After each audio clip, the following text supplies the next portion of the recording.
Hello guys, welcome to my YouTube channel. আর আজকের আমি চলে এসেছি ছোট্ট, তোমরা প্রথম স্ক্রিনের থাম্বনেলটা দেখেই বুঝে গেছো যে আজকের আমি কি বলতে চেয়েছি। তো আজকের ভিডিওটা সম্পূর্ণ আলাদা, তোমরা পুরোপুরি না দেখলেই বুঝতে পারবে না। তো আজকের আমি বানাবো কলম চার আচার। তো কলম চার আচার বানাতে গেলে আমাকে কি কি করতে হবে প্রথম সেটা দেখতে হবে, আর প্রথম থেকে ভিডিওটা না দেখলে তোমরা বুঝতে পারবে না। তো আমি ফার্স্টে দেখিয়ে দিয়েছি। তো কলম চাগুলো আমি বড় একটা গামলার মধ্যে জল দিয়ে দুবার তিনবার করে পাল্টি করে ধুয়ে নিয়েছি। তো কাটার পরে আমি আর এই কলম চাটা ধোবো না। তার কারণ হচ্ছে এগুলো বেশি পেকে গেছে, বেশি ধোয়াধুয়ি করলে মানে জলটা অনেকটাই জমে যাবে। তো আমি গোটা গোটা ধুয়ে নিয়েছি। ধোয়ার পরে সেটা আমি আবার মুছেও নিয়েছিলাম।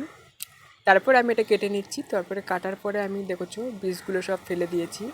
ফেলার পরে আমি এখানে এক মুঠো লবণ দিয়ে দিয়েছি। আর এতে ভালো করে ফলো করতে হবে যেন কাঁচা কলম চা আমি একটাও নেবো না, কারণ কাঁচা কলম চার মধ্যে একটা আটা থাকে। সেই আটাটা থাকলে কলম চার আচারটা নষ্ট হয়ে যাবে। তো আমার এখানে যেগুলো কাঁচা ছিল আমি সেগুলো সাইড করে দিয়েছি, তোমরা দেখেছো। আর এখানে লবণ দেওয়ার পরে আমি ঝুড়ি দিয়ে ঢেকে রেখেছিলাম সারা রাত। সকালবেলা যখন উঠেছি তখন থেকে রস কিছুটা বার হয়ে গেছে, কষ। তারপরে ফের একটা সুতির কাপড় দিয়ে ভালো করে মুছে মুছে আমি আবার রোদ্দুরে দিয়েছি যাতে এতে জলের ভাবটা না থাকে। তো রোদে শুকনো করে নেওয়ার পরে চলে এসেছি, ফের গ্যাসটা অন করে দিয়ে আমি এখানে 3 রকম মশলা ভেজে নিয়েছি, জিরে, ধনে আর সর্ষে। তো এটা আমি সিলে গুঁড়ো করে নিচ্ছি, তোমরা চাইলে মিক্সচারে গুঁড়ো করে নেবে। গুঁড়ো করার সময় ফলো রাখবে যেন একটু খিসখিস থাকে, পুরো যেন পাউডার না হয়। তো দেখছো আমার কলমচা পুরো শুকনো করে নিয়েছি। তারপর আমি কড়াটা বসিয়ে দেওয়ার পরে কী করেছি, তেলটা গরম হয়ে গেছে, এখানে একটু শুকনো লঙ্কা, তেজপাতা আর পাঁচফোড়ন দিয়েছি, ব্যাস এতটুকুই আমার আচারের মশলা। তারপরে এবার তেলটা যখন পুরোপুরি ফাইনালি হয়ে গেছে কলম চাগুলো দিয়ে দিলাম। দেওয়ার পরে এগুলোর তেলটা ভালো করে একটু কষে নিয়ে তারপরে এবার আমি আমার আন্দাজ মতো চিনি দিয়ে দিচ্ছি, তোমরা যেরকম খাবে সেরকম দেবে। তো আমি আজকের করছি টক ঝাল মিষ্টি, নাও টক না মিষ্টি।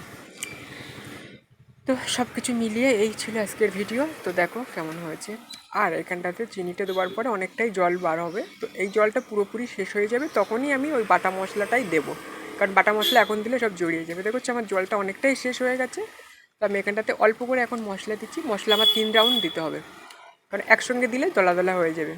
তো অল্প করে মশলা দিলাম, এটা আবার ভালো করে মিশিয়ে নিয়ে পরে আবার আমি একটু দেবো মশলা। তো তারপর দেওয়ার পরে দেখতে পাচ্ছ তো এখানটাতে আমার জলটা অনেকটাই কমে গেছে। তখন থেকেই কিন্তু আমি মশলা দেওয়া শুরু করেছি।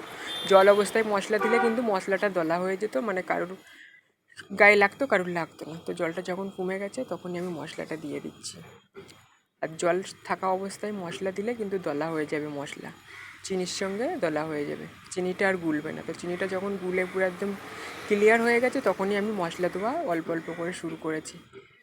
আর গ্যাসটা মানে খুব সীমিত রাখতে হবে, যেন খুব বেশি জোরে না জ্বলে, তারই তলায় ধরে যেতে পারে। আর বারবার এটা নাড়তে হবে, মানে হাত ব্যথা হয়েও যেতে পারে, সেটা কোনো কথা না, এরকম একটা অবস্থা। তো যাই হোক, আমার ভিডিওতে যারা দেখছো কোথা থেকে কে আমাকে নিশ্চয়ই কমেন্টে জানিয়ে দিও। আর অনেকে আমাকে বলেছিলে যে অনেক দিন আগেই তো আচারের স্যাম্পল দিয়েছিলে, ভিডিও কেন দিচ্ছিলে না। তো বৃষ্টির জন্য আচারটা করছি, তো রোদ না হলে তো বয়েমে ভরতে পারছি না, আর বয়েমে ভরে রোদে না দিলে আচারটা নষ্ট হয়ে যাবে, তার জন্য আমি কড়াইতে রেখেছিলাম। তো যাই হোক, এই ছিল আজকের ভিডিও। আর ভিডিওর কী বলা যায়, তো তোমরা আমাকে যেদিকে সাপোর্ট করছো সাপোর্ট করতে থেকো, আমার পাশে থেকো। আর যারা ফেসবুক থেকে দেখছো আমার পেজটা ফলো করে নিও, কেমন।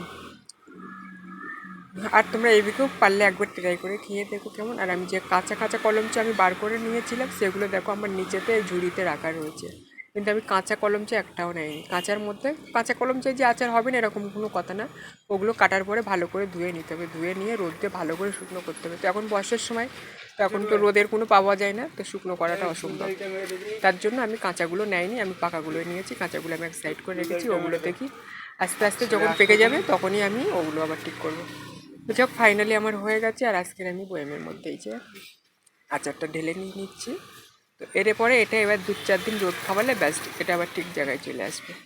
তো ভিডিওটা এই ছিল, কেমন হয়েছে নিশ্চয়ই আমাকে কমেন্টে জানিয়ে দিও। আর তোমাদের সঙ্গে আমার দেখা হচ্ছে নেক্সট ভিডিওতে। ততক্ষণ তোমরা সবাই ভালো থাকো, সুস্থ থাকো, শুভকামনাই করি। আর আমি বেশি বক বক করছি না, এখানটাতেই ভিডিওটা শেষ করার ইচ্ছা আমার আছে।